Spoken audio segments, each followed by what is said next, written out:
दो बेटों के बंटवारे में पिता ने लिया ऐसा फैसला कि सभी दंग रह गए। दोस्तों, यह कहानी दो भाइयों के बीच घर के बंटवारे को लेकर है और इस बंटवारे में पिता ने ऐसा निर्णय लिया कि पूरी पंचायत सहित दोनों बेटे पिता के इस निर्णय को सुनकर दंग रह गए।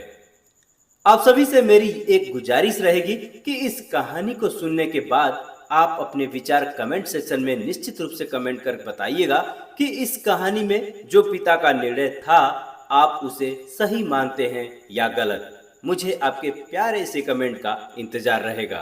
तो दोस्तों, आइए आज की इस कहानी को शुरू करते हैं। एक गांव में दो भाई रहते थे। एक का नाम मोहन और दूसरे का रमेश था। दोनों भाइयों की शादी हो चुकी थी और उनके बाल बच्चे भी थे। कुछ समय पहले मां का देहांत हो चुका था। अब घर में मोहन और रमेश के अतिरिक्त उसके बूढ़े पिता रामलाल जी रहते थे। रामलाल जी काफी बूढ़े हो चुके थे। घर को चलाने में अब रामलाल जी की सक्रियता धीरे धीरे कम होने लगी थी और दोनों भाइयों पर घर चलाने की जिम्मेदारियां बढ़ती जा रही थीं। धीरे धीरे समय गुजरता गया और समय के साथ साथ दोनों भाइयों में घर गृहस्थी चलाने को लेकर मनमुटाव शुरू हो गया। इधर घर के अंदर भी खाना बनाने, बर्तन धोने, कपड़े धोने, बच्चों को स्कूल भेजने के लिए टिफिन तैयार करने और खाने पीने की वस्तुओं को लेकर दोनों की पत्नियों में भी मतभेद उत्पन्न हो गए थे। वक्त गुजरता गया और परिवार में कलह बढ़ता गया और कुछ समय बाद ही यह कलह पारिवारिक झगड़े में बदल गया। आए दिन दोनों भाइयों और उनकी पत्नियों में झगड़े होते रहते थे। घर का माहौल पूरी तरह से खराब हो चुका था और यह सिलसिला आगे बढ़ता हुआ एक ऐसे मुकाम पर पहुंच गया कि बात घर के बंटवारे पर आ गई। पिता रामलाल जी अपने जीते जी दोनों भाइयों के बीच घर का बंटवारा नहीं होने देना चाहते थे। वह दोनों भाइयों को समझा बुझाकर किसी तरह एक साथ रखने की कोशिशें करते रहे। उनके लाख समझाने के बाद भी दोनों भाइयों पर उनकी बातों का कोई असर नहीं हुआ और दोनों भाई अब अपने पिता रामलाल जी को ही कोसने लगे कि आपकी वजह से ही घर में प्रतिदिन किचकिच होता है। यदि आप घर का बंटवारा कर देते तो घर में रोज रोज के झगड़े नहीं होते। अपने बेटों की बात सुनकर रामलाल जी को बहुत कष्ट हुआ। अंततः वह दिन आ गया जब रामलाल जी को घर के बंटवारे के लिए तैयार होना पड़ा। रामलाल जी के दरवाजे पर पंचायत बुलाई गई। पंचायत में एक तरफ मोहन तो दूसरी तरफ रमेश और बीच में पिता रामलाल जी बैठे थे। पंचायत शुरू हुई। सरपंच ने घर के सभी सामानों को बांटना शुरू किया। कुछ सामान रमेश को तो उसके बदले में कुछ सामान मोहन को दी गई। दोनों की सहमति बनती रही और घर का बंटवारा अच्छे प्रकार से हो गया। जब तक बंटवारा चलता रहा तब तक पिता रामलाल जी अपना सर झुकाए नम आंखों से लगातार आंसू बहाते रहे। रामलाल जी किसी सूरत में ऐसा नहीं चाहते थे कि उनके जीते जी घर का बंटवारा हो। सरपंच ने घर गृहस्थी से लेकर खेती तक के सारे बंटवारे सही तरीके से दोनों भाइयों में कर दिए। दोनों भाइयों के बीच बैठे बेबस लाचार बूढ़े पिता अपनी आंखों के सामने बंटवारे को देखते रहे। बंटवारे का काम पूर्ण होने के बाद सरपंच ने दोनों भाइयों से पूछा, अब तो बंटवारा पूर्ण हो चुका, तुम दोनों भाई इस बंटवारे से संतुष्ट हो?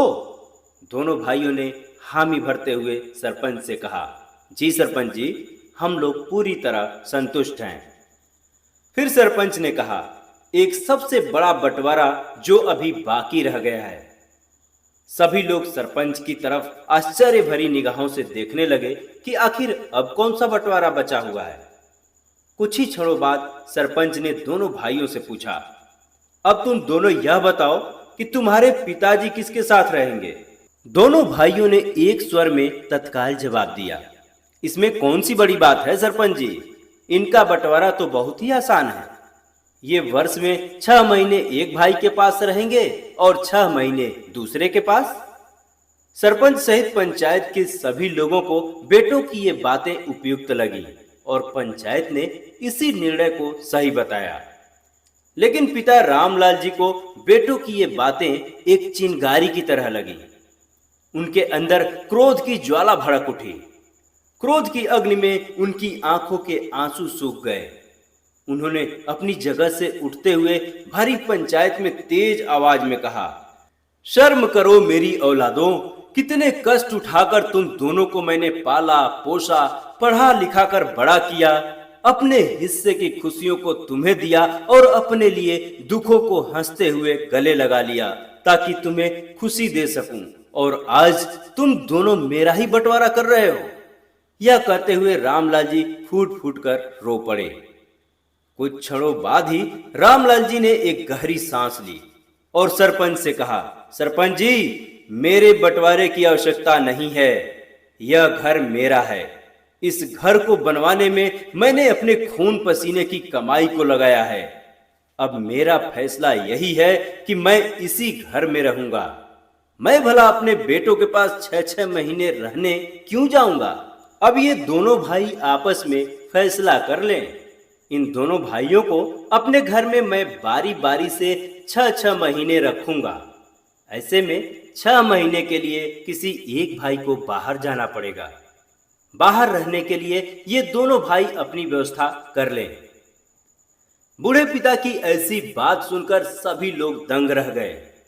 सरपंच सहित वहां उपस्थित लोगों ने कभी भी ऐसा फैसला ना तो सुना था और ना ही कभी देखा था।